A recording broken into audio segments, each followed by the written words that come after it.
رات سے نیت ہونی چاہیے ہماری کہ ہم کل کا روزہ رکھیں گے. یہ فرض نمازوں کے لیے، فرض روزوں کے لیے باقاعدہ رات سے نیت کرنی ضروری ہے. حدیث میں آتا ہے من لم یبیت الصیام من اللیل فلا صیام لہ، جس نے رات ہی سے روزہ رکھنے کا ارادہ نہیں رکھا تو اس کے روزے کا اعتبار نہیں. لہذا نیت کر ضرور کریں. اور علماء نے کہا ہے کہ پورے رمضان کے لیے اگر نیت کر لیتا ہے دل سے ایک مرتبہ یہ کافی ہے، لیکن بہتر یہ ہے کہ ہر رات نیت کی تجدید کرے کہ میں کل اللہ تعالیٰ کے لیے رمضان کے روزے رکھنے والا ہوں انشاءاللہ. تو دل سے ارادہ کرنا چاہیے. اسی طریقے سے افطار کی دعا آتی ہے جی اللہم لک صمت وعلی رزقک افطرت فتقبل منی. نبی کریم صلی اللہ علیہ وسلم سے یہ جو حدیث آئی ہے وہ ضعیف حدیث ہے. ضعیف کا مطلب یہ ہے کہ نبی کریم صلی اللہ علیہ وسلم سے ثابت نہیں ہے. اس لیے کیا کرنا چاہیے؟ بسم اللہ کہہ کر جی افطار شروع کرنا چاہیے. اور افطار کے بعد، افطار کی جو دعا ہے افطار کرنے کے بعد، ذهب الظمأ وابتلت العروق وثبت الاجر انشاءاللہ، کہ پیاس مٹ گئی اور رگیں بھیگ گئیں اور انشاءاللہ اجر باقی ہے. تو یہ جو دعا ہے نبی کریم صلی اللہ علیہ وسلم سے ثابت ہے. افطار کی ابتدا اگر تازے کھجور جس کو رطب کہتے ہیں تو اس سے شروع کریں، نبی کریم صلی اللہ علیہ وسلم کی سنت ہے. اگر وہ نہیں تو سوکھے کھجور، اور اگر وہ بھی نہ ہو تو پانی سے شروع کریں. اور اگر انسان سفر میں ہے، نہ کھانے کے لیے کچھ بھی نہیں ہوا، اس کے پاس کوئی چیز نہیں ہے، نہ پانی کے پینے کے لیے کوئی چیز ہے، تو ایسی صورت میں دل سے بھی اگر وہ جی افطار کر لیتا ہے تو اس کا وہاں سے روزہ ختم ہو جاتا ہے. روزہ افطار کرنے میں بعض لوگ کیا کرتے ہیں کہ ذرا جلدی کر لیتے ہیں، یعنی آخری وقت میں بھوک زیادہ لگتی ہے، بھوک کا احساس زیادہ بڑھ جاتا ہے، تو بعض لوگ کیا کرتے ہیں وقت سے پہلے کر لیتے ہیں. غلط بات ہے. وقت ہونے کے بعد، مثال کے طور پر آپ کے پاس جو ٹائم دیا ہوا ہے کیلنڈر میں، یا سورج غروب ہونے کا ٹائم، کم از کم 1 منٹ اس کے بعد چھوڑیں، کیونکہ عام طور پر گھڑیوں میں فرق ہوتا ہے.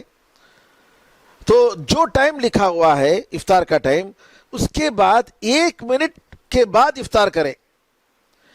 بعض لوگ زیادہ احتیاط کی وجہ سے 5 منٹ کے بعد کرتے ہیں، اتنی ضرورت نہیں. 1 یا 2 منٹ اگر گیپ دیتے ہیں سورج کے غروب ہونے کے بعد، اتنا کافی ہے. اور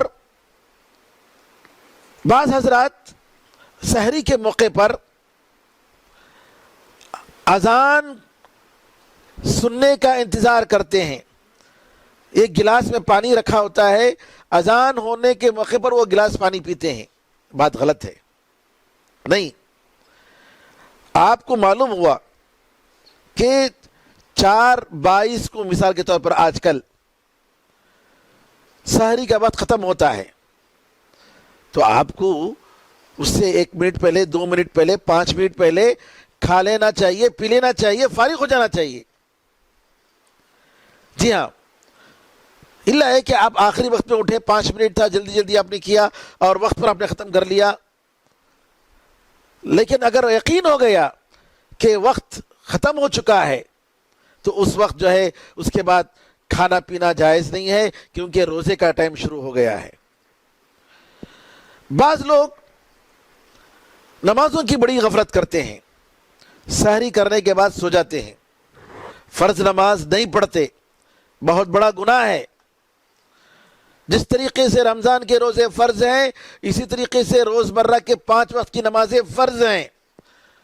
اور کئی علماء کرام کا یہ فتویٰ ہے کہ جو شخص فرض نماز چھوڑ دیتا ہے وہ مسلمان نہیں، وہ کافر ہے. اور یہاں تک کہا علماء نے کہ اگر بیوی نماز پڑھ رہی ہے، شوہر نماز نہیں پڑھتا ہے، تو دونوں کا رشتہ ٹوٹ جاتا ہے، کیونکہ یہ شخص مسلمان نہیں، کافر ہو گیا، نعوذ باللہ. لہذا نماز کی پابندی کرنی چاہیے. بعض لوگ رمضان میں صرف نماز پڑھتے ہیں اور عید کے بعد ان کی نمازیں ختم ہو جاتی ہیں، یہ بھی بڑی غلطی ہے.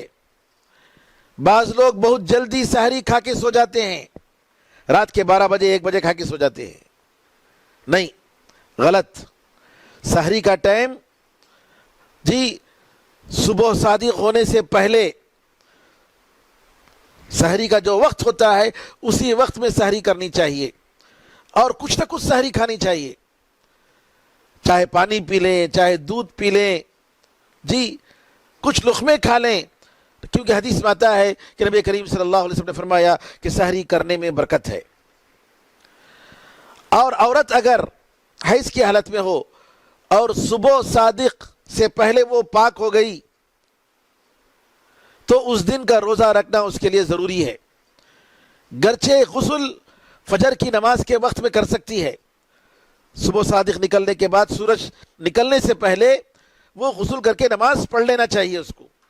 بعض لوگ غسل کرنے میں دیر کرتے ہیں کیونکہ مجھے سردی ہو جائے گی اور بخار آ جائے گی. نہیں، نعوذ باللہ، یہ سب غلط عذر ہے. الحمدللہ آج کل وسائل ہیں، گرم پانی کر کے آدمی غسل کر سکتا ہے. لہٰذا واجب غسل کو تاخیر کرنا اور اس کی وجہ سے فجر کی نماز تاخیر سے پڑھنا ایک بہت بڑا گناہ ہے. بعض لوگ افطار کرتے ہیں سگریٹ پر یا بیڑی پر، یہ بھی جائز نہیں ہے. علماء کی نظر میں سگریٹ اور بیڑی کا استعمال جو ہے یہ حرام ہے، اس لیے بچنا چاہیے. اور یہ مسائل تھے افطار اور سحری کے تعلق سے، اور بھی کچھ مسائل انشاءاللہ آئیں گے. اللہ تعالیٰ سے دعا ہے کہ اللہ تعالیٰ ہم سب کو دین حق کو سمجھنے اور اس پر عمل کرنے کی توفیق عطا فرمائے. آمین یا ارحم الراحمین. والحمدللہ رب العالمین، وصلی اللہ وسلم علی نبینا محمد وعلی آلہ وصحبہ اجمعین، والحمدللہ رب العالمین. والسلام علیکم ورحمۃ اللہ وبرکاتہ.